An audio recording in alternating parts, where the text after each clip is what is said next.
Hi hello नमस्कार, मी संपदा घेऊन आली आहे स्पॉटलाईट आणि आजचा आपला हा स्पॉटलाईट फोकस करणार आहोत अशा एका सेलिब्रिटीवर ज्या त्यांच्या कर्तबगारीने, त्यांच्या सगळ्या कर्तव्यनिष्ठेने, एक पोलीस अधिकारी तर आहेच, पण त्यांच्या या कर्तबगारीमुळे आजच्या बऱ्याच तरुण मुलीचे एक प्रेरणास्रोत पण त्या आहेत. आणि त्याचबरोबर असे त्यांच्या कर्तबगारीतले अनेक पैलू आहेत जे आज आपण त्यांच्याबरोबर चर्चा करून उलगडून घेणार आहोत. त्या म्हणजे आपल्या सगळ्यांच्या अगदी माहितीतल्या कणखर अशा पोलीस अधिकारी म्हणजेच विनीता साहू मॅडम, ज्या नागपूर झोन 2च्या DCP पण आहेत. Madam, welcome to spotlight and we are very happy to have you here. Same here, same. और जैसे मैंने कहा कि आप काफ़ी यंग जो लड़कियां हैं उनकी प्रेरणा स्रोत है, उनकी आइडियल है. तो मेरा ऐसा मानना है कि जो हम होते हैं ना, एक पर्सनालिटी, हर किसी की पर्सनालिटी का बेस उसका जो बचपन होता है वो काफ़ी स्ट्रॉन्ग बचपन जो होता है उसके होता है. तो मैं सबसे पहले आपसे जानना चाहूँगी आपके बचपन के बारे में. I basically belong to Madhya Pradesh और मध्य प्रदेश में सागर और जबलपुर में मेरे रूट्स हैं. वहीं पर मेरा स्कूलिंग हुआ, वहीं कॉलेज हुआ और जो मेरे सिविल सर्विसेज में आने की जो इच्छा है वो भी बचपन से ही रही है. मैं ये स्टोरी कई बार बोलती हूँ कभी, पर मुझे ऐसा लगता है अगर इस स्टोरी से कोई भी इंस्पायर होता है कि सपने सच होते हैं, तो इसलिए ये स्टोरी सुनाने से कभी भी मैं अपने आप को रोकती नहीं हूँ.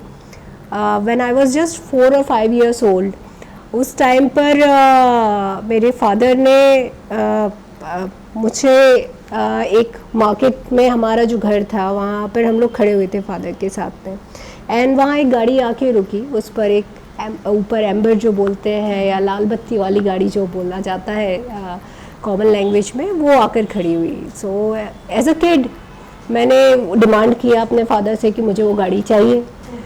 और फिर मेरे फादर ने मुझे महत्व समझाया इस चीज़ का. उन्होंने बोला, बेटा इतना इजीली नहीं मिलेगा ये आपको, इसके लिए बहुत मेहनत करनी पड़ेगी आपको ऑफिसर बनना पड़ेगा, IAS IPS बनना पड़ेगा, तब आपको ये गाड़ी मिलेगी. तो तब से दिमाग में चीज़ बैठ गई, क्योंकि छोटे बच्चों के लिए तो स्काई इज़ द लिमिट. वो स्ट्रगल के बारे में उस टाइम उनको नहीं पता रहता है, बट उनको ये पता रहता है कि हम कुछ भी अचीव कर सकते हैं. तो उस टाइम मैंने प्रॉमिस कर दिया पापा को कि मैं बन के दिखाऊंगी. और फिर धीरे धीरे जैसे जैसे एजुकेशन बढ़ने लगा और ये बाकी आगे चीज़ें चलने लगी, तो वहाँ पर इतनी फैसिलिटीज़ अवेलेबल नहीं थी कि UPSC के लिए प्रिपरेशन कैसे करना है, सिविल सर्विसेज के लिए किस तरीके का गाइडेंस है, वो सारा लैक करता था कहीं ना कहीं. But my family supported me, और बिकॉज ऑफ दैट उसके बाद I could actually think and dream of becoming an officer, a civil servant. और मुझे ऐसा लगता है कि स्कूलिंग के टाइम पर उसका एक बेस रहा, और कॉलेज करने के बाद में सीधे मैंने फिर प्रिपरेशन के लिए I went to Delhi, and I think वहाँ से ये जो सपना था उसकी शुरुआत हुई.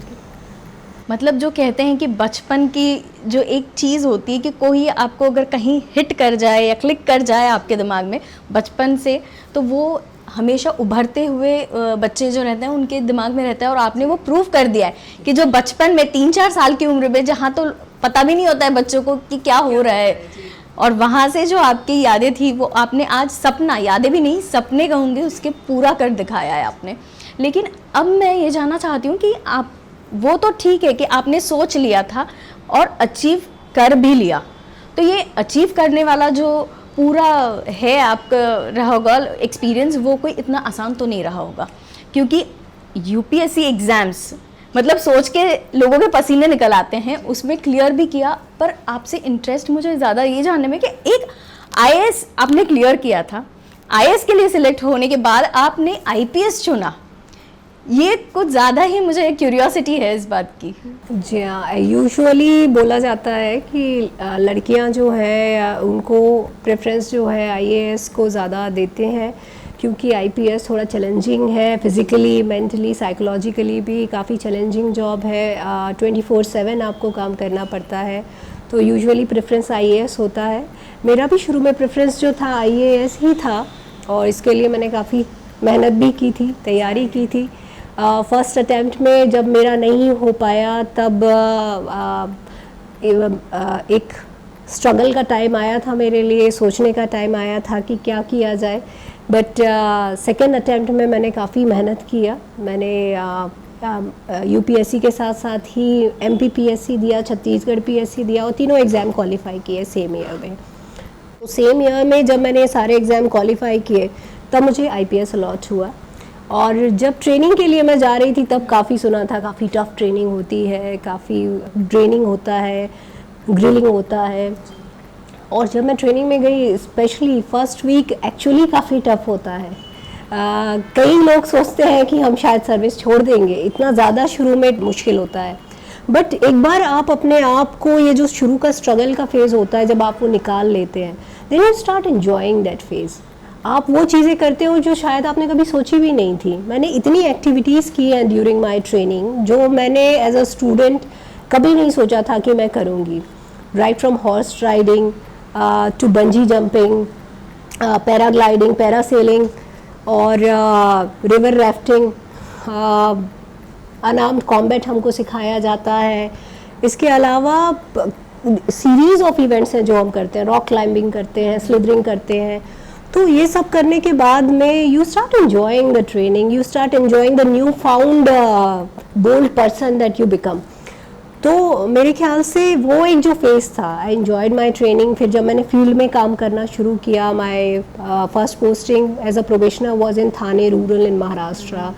सो तब मुझे सर्विस क्या है, जब मैं लोगों से इंटरेक्ट करने लगी और जब मुझे समझ में आया कि आप लोगों से इंटरेक्ट करके कितना उनका, आप किस तरीके से उनको हेल्प कर सकते हैं, सपोर्ट कर सकते हैं, और कितना डायरेक्ट एक्सेस है लोगों को आपके लिए। तो जब मेरा आईएएस में फिर सिलेक्शन हुआ तो मुझे obviously it is not easy to choose because these are the two prime services। आप ये जो है नहीं, और आईएएस मतलब वो एक चीज़ है ना कि एक तो इतनी मेहनत, इतनी लगन के बावजूद क्लियर करना बहुत कम लोगों के लिए पॉसिबल होता है। वो आपने अचीव किया अपनी मेहनत से, और उसके बाद आप आईपीएस में आए जहाँ पे सर्विसेज तो हैं लेकिन एक फिजिकल मेंटल स्ट्रॉन्ग रहना और स्ट्रेंथ बहुत ज़्यादा मायने रखती है। तो आपको कहीं ऐसा एक पल भी नहीं लगा?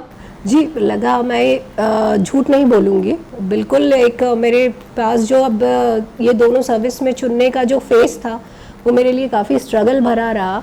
I used to look at my uniform and then I used to look at my appointment letter to IAS and I used to think कि इन दोनों में से क्या चूज़ करना है।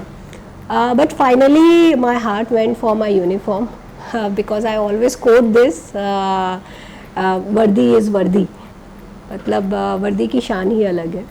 मुझे काफ़ी जो स्ट्रेंथ मिलती है मेरी सर्विस से, आई थिंक मैं उसको शब्दों में बयान नहीं कर सकती। When I wear the uniform I am a different person. So मैंने फिर काफ़ी सोचने समझने के बाद मैं आईपीएस को ही चुना, और मैं अभी भी बहुत खुश हूँ अपने डिसीजन से, and I think I have taken a right decision.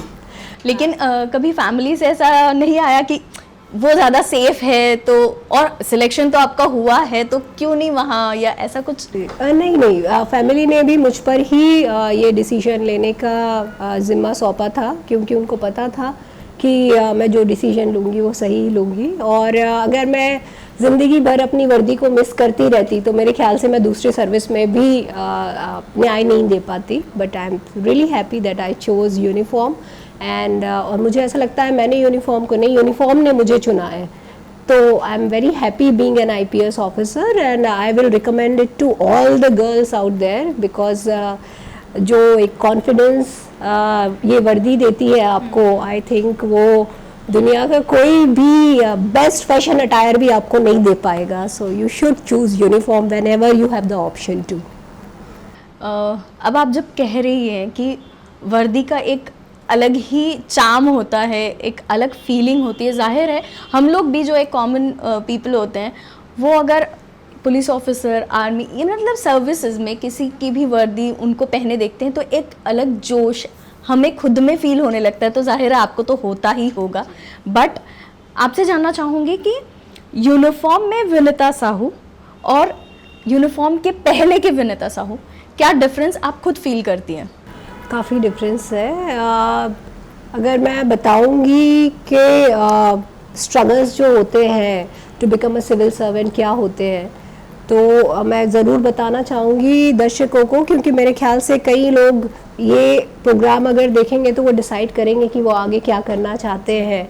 तो सिविल सर्विसेज के लिए जो प्रिपेयर कर रहे हैं स्पेशली उनको मैं बताना चाहूँगी कि आपसे मैं डिफरेंट नहीं हूँ। जब मैंने शुरुआत की थी तो I was like any other student, और ये एग्ज़ाम ज़रूर टफ होता है। शुरू में 5 से 6 लाख करीब स्टूडेंट्स जो हैं वो इस एग्ज़ाम के लिए बैठते हैं, और जो फिल्टरिंग होता है प्रीलिम्स के बाद, मेंस के बाद और इंटरव्यू तक आते आते हार्डली 3-4 हज़ार बच्चे बचते हैं।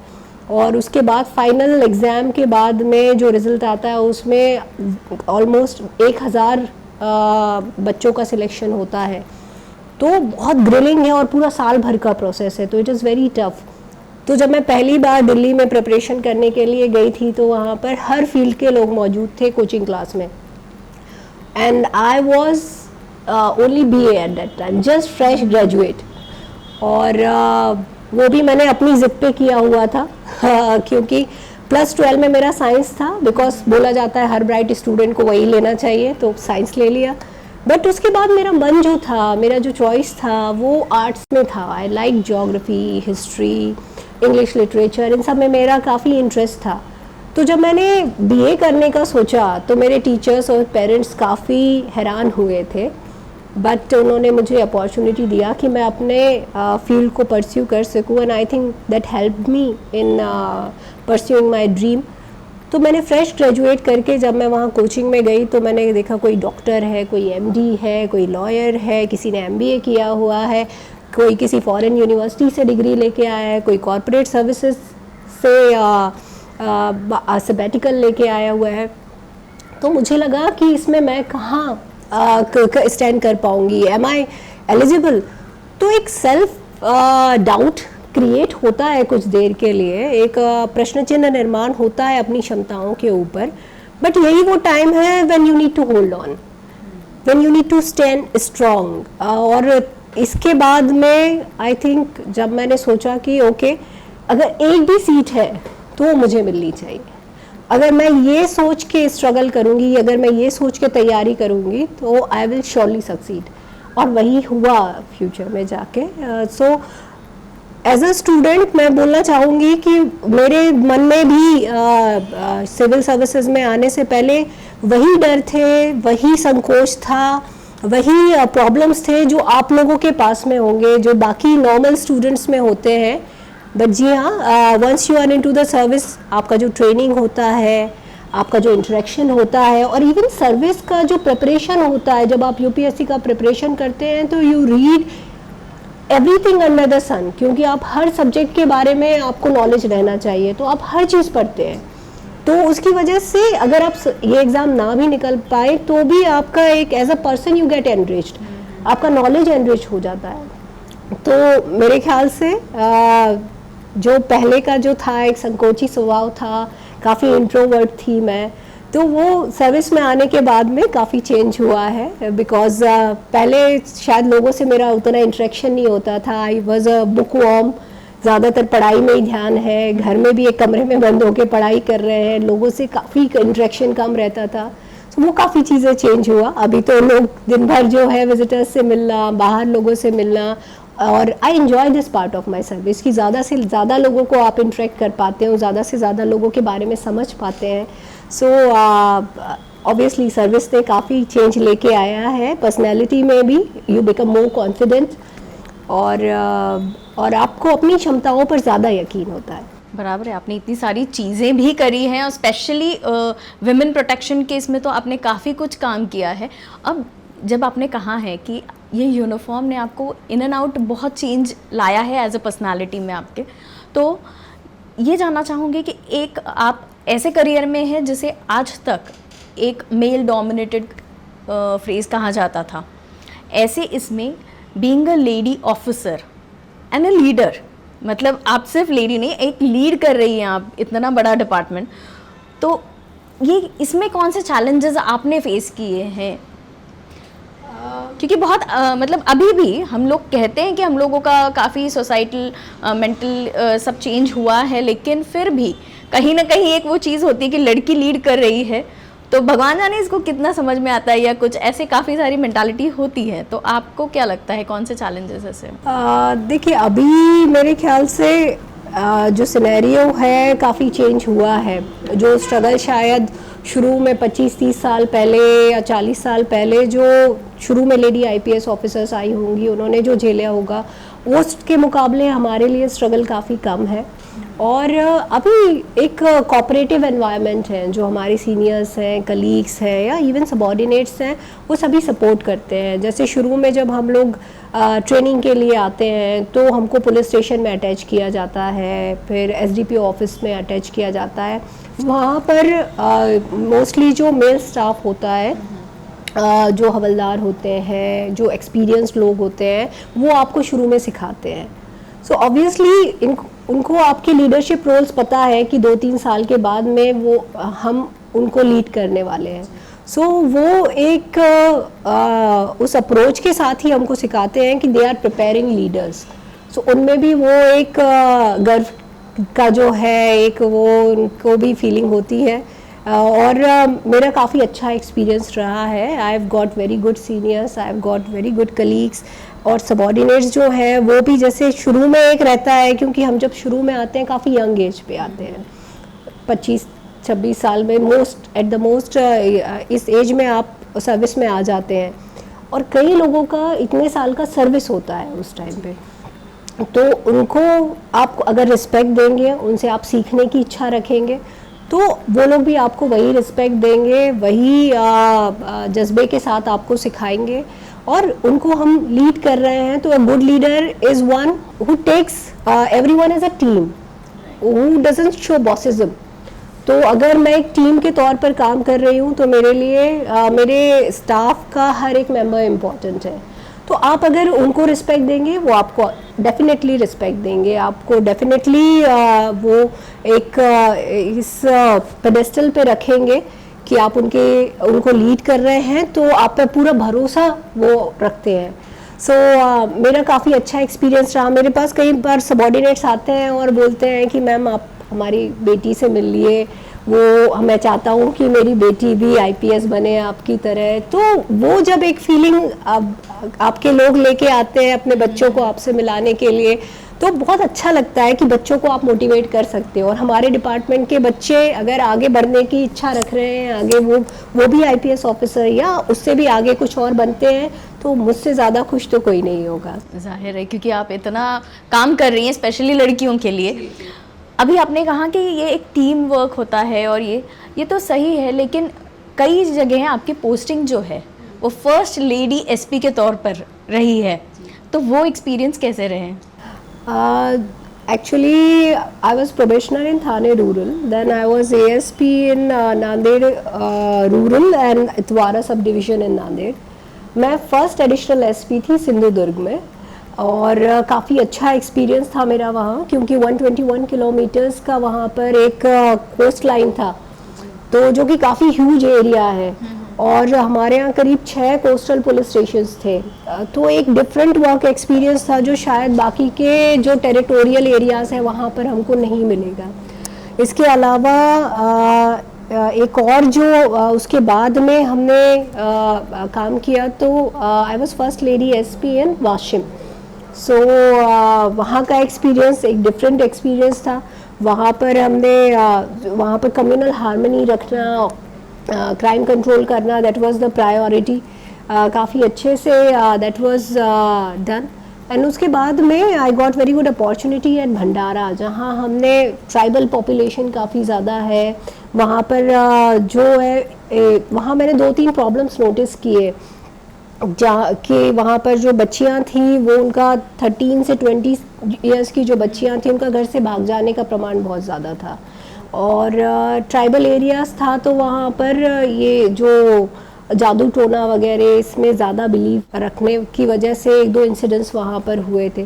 तो ये, और उसके बाद हमने देखा कि लोग पुलिस को अप्रोच करने में अभी भी थोड़ा झिझक रखते हैं।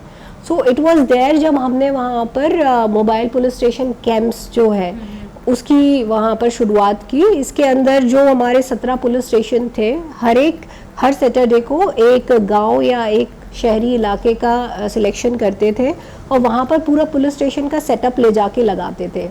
तो जो फिज़िकली चैलेंज लोग जो हैं या फिर जो बच्चियां हैं, स्टूडेंट्स हैं, महिलाएं हैं, सीनियर सिटीजन्स हैं, जो यूजुअली पुलिस तक नहीं आ पाते हैं, कई बार डिस्टेंस की वजह से, कई बार उनकी जो परिस्थिति होती है उस वजह से पुलिस तक नहीं आते हैं या डर की वजह से नहीं आते हैं। तो ये सारा चीज़ें उनके मन से हटाने के लिए और एक पुलिस और पब्लिक में अच्छा बॉन्ड तैयार करने के लिए हम पुलिस स्टेशन का सेटअप उनके पास ले जाते थे। तो लोग वहीं हमको तकरार देते थे, वहीं हम उसको रजिस्टर करते थे, उसका निराकरण करते थे। जिसमें एफआईआर या ऑफेंस रजिस्टर करने की ज़रूरत नहीं रहती थी, वहाँ हम लोगों को काउंसलिंग करते थे। काफ़ी अच्छा एक एक्सपीरियंस हमको मिला। इसको जो हमारा प्रोजेक्ट था उसको नेशनल लेवल पर रिकॉग्निशन मिला था। CHRI ने उसको अप्रिशिएट किया, BPRND ने अप्रिशिएट किया और कई स्टेट्स ने, चंडीगढ़, गुजरात वगैरह ने उसको रेप्लिकेट किया और इवन महाराष्ट्र में उसे रेप्लिकेट किया गया। उसके बाद आई was first lady SP of Naxal affected Gondia district, जो कि one of the most challenging phase रहा मेरे करियर का। भंडारा में हिस्ट्री था नक्सलिज्म का, बट जो गोंदिया है वो प्रेजेंटली भी नक्सल प्रभावित है और कुछ जो हमारे आउटपोस्ट है वहाँ पर अभी काफ़ी सेंसिटिव एक्टिविटीज़ जो है उसको कंट्रोल करने का चैलेंज है। मुरकुट में हमारे यहाँ पर एक ट्राई जंक्शन है जो छत्तीसगढ़, MP और महाराष्ट्र की बॉर्डर पर ये स्थित है और वहाँ पर हमें बेस बनाना था। उसके लिए हम लोगों ने काफ़ी एफर्ट्स लिए। जो इलेक्शंस थे वहाँ पर, लोकसभा इलेक्शंस थे, वो उस टाइम पर हुए, जो कि काफ़ी बड़ा चैलेंज था नक्सल एरिया में। Without any casualty, without any loss of property हम लोगों ने वो इलेक्शंस कराए, जो कि काफ़ी बड़ा सक्सेस था। इलेक्शन कमीशन ने भी काफ़ी अप्रिशिएट किया वहाँ पर। और वहाँ पर लोगों को जो ग्रामीण इलाकों के, ट्राइबल इलाकों के बच्चे हैं, उनको कॉम्पिटिटिव एग्ज़ाम की तैयारी कराने के लिए हमने वहाँ लाइब्रेरीज इस्टेब्लिश की, आउटपोस्ट पर जिम रखे वहाँ पर, ताकि बच्चे वहाँ पर आकर पुलिस से इंटरेक्ट करें और जो दूरी है पुलिस की वो ख़त्म हो वहाँ के लोकल पब्लिक के साथ में। टेली मेडिसिन वगैरह वो यूज़ करें, इसके लिए हमने कनेक्टिंग गोंदिया प्रोजेक्ट शुरू किया, जिसमें पूरा नेटवर्क के थ्रू हमने सारे आउटपोस्ट को जोड़ा। काफ़ी कुछ करने को मिला है। नागपुर में अभी मैं आई हूँ तो नागपुर में भी काफ़ी मुझे यहाँ पर अपॉर्चुनिटी दी गई है। पहले हमारे जो CP सर थे, उपाध्याय सर, उन्होंने काफ़ी अच्छी अपॉर्चुनिटी दी और अभी अमितेश कुमार सर ने भी काफ़ी जवाबदारी के साथ में जो है काफ़ी भरोसा दिखाया है। तो और यहाँ की जो पब्लिक है, नागपुर की पब्लिक, उन्होंने जो प्यार दिया है, जो हमें पेंडेमिक के टाइम पर जो हमारी पुलिसिंग हुई उसमें जो फ्लावर शावर के साथ में हमारे पथक का जो उन्होंने स्वागत किया, उसके लिए हम हमेशा, ये जो कुछ मेमोरीज़ हैं नागपुर की, पेंडेमिक सभी के लिए बहुत त्रासदीपूर्ण रहा है, बट जो एक पॉजिटिव चीज़ निकल के आई थी वो पब्लिक और पुलिस का जो नया बॉन्ड तैयार हुआ था, उसके लिए मैं नागपुर के लोगों की। वो तो है, लेकिन आपका जो एक्सपीरियंस है उसको देखते हुए ऐसा है कि आप सिर्फ ड्यूटी नहीं निभा रही हैं, आप कहीं ना कहीं इमोशनली अपनी ड्यूटी निभा रहे हैं। तो आपसे ये पूछना चाहूँगी कि कभी ऐसा कोई एक्सपीरियंस आया है जहाँ पे इमोशंस और ड्यूटी दोनों के बीच में स्ट्रगल करके आपको डिसीजन लेना पड़ा? जी हाँ, मतलब कुछ बहुत टफ डिसीजन रहे हैं, जैसे धर्म संकट भी बोलते हैं हम, जैसे वैसी कंडीशन आती है कई बार हमारे करियर में भी, हमारी लाइफ में भी। मेरे फादर जो थे उनकी तबीयत काफ़ी ख़राब थी, ही वॉज ऑन वेंटिलेटर और दूसरे दिन ईद का बंदोबस्त था। दोनों चीज़ों में चूज़ करना था कि जाना है, बंदोबस्त करके जाना है, तो फिर बंदोबस्त के लिए बस आई स्टॉप्ड और I lost my father by the time the बंदोबस्त got over. So that was one thing, जब ड्यूटी और एक इमोशनल अपना खुद का फैमिली से रिलेटेड और वो भी बहुत इम्पॉर्टेंट डिसीजन था, क्योंकि my father's life was at stake. So that was something जो मुझे लगता है मेरे अब तक के करियर का सबसे बड़ा डिलेमा था। और बाय द टाइम द बंदोबस्त गॉट फिनिश्ड पापा नहीं रहे थे, तो दैट वाज समथिंग जो मैं हमेशा इस तरीके से याद रखती हूँ कि that was the greatest dilemma that I faced in my. तो कहीं regret? Regret, I think my father must be proud of me कि मैंने ड्यूटी किया, और ये उन्हीं के दिए हुए आदर्श है जो मैंने फॉलो किए हैं कि कर्म जो है वो सबसे बड़ी पूजा होती है, सबसे बड़ा रिश्ता जो है आपका कर्म से होता है। सो इसका ये मतलब नहीं कि मैं रिलेशनशिप्स जो हैं उसको कम करके आती हूँ, बट अगर दोनों में डिलेमा है तो my duty is comes first. और आपकी यही सोच है शायद कि आप इतनी स्ट्रांगली अपना प्रोफेशन कैरी कर रही हैं और इतनी अच्छी एक अलग अलग सोच के साथ में आप अपनी ड्यूटी निभा रही हैं, और इतना वर्क प्रोफाइल आपका इतना स्ट्रांग है। और हाल फिलहाल में फेमिना मैगज़ीन ने भी आपको रिकॉग्नाइज़ किया है आपकी इन ड्यूटीज़ के लिए। आप हैं 50 most popular district chief of India, इसमें आपको रिकग्निशन मिला है फेमिना के, तो उस एक्सपीरियंस के बारे में भी जानना चाहें। जी हाँ, फेम इंडिया मैगज़ीन है जो कि सर्वे करते हैं कि ऑल ओवर इंडिया जो भी पॉपुलर आईपीएस ऑफिसर्स हैं जो कि डिस्ट्रिक्ट में है या डीसीपीज़ है, और वो उनका टोटल 12 क्राइटेरिया है जिसके ऊपर वो ये सर्वे करते हैं, और उस सर्वे में उन्होंने टॉप 50 में मुझे चुना है। उसके लिए मेरे लिए भी काफ़ी खुशखबर थी, ये जानकर मुझे भी अच्छा लगा, क्योंकि काम हम करते हैं पर उसको अगर रिकॉग्निशन कहीं मिलता है तो ऑब्वियसली अच्छा लगता है। मेरे लिए भी काफ़ी प्लेजेंट सरप्राइज़ था जब उन्होंने कवर करने की बात की, और काफ़ी अच्छे से उन्होंने जो मेरे साथ इंटरेक्शन रखा था वो काफ़ी अच्छे से प्रेजेंट किया है। सो ऑब्वियसली फेमिना में जगह बनाना, क्योंकि इंडिया की टॉप मोस्ट मैगजीन्स में से है, so I was really delighted and I want to thank Kanika Rekhi जिन्होंने ये पूरा राइटअप लिखा था। अपने कार्य की वजह से आप हमेशा प्रेरणा स्रोत रही हैं यंग जो लड़कियां हैं उनकी, और ये जो आपका जवाब था इससे और ज़्यादा रिस्पेक्टफुल फील करेंगे वो कि हाँ ये हमारे आइडल है और इन्होंने भी वही बात कही जो हमारे दिल में है।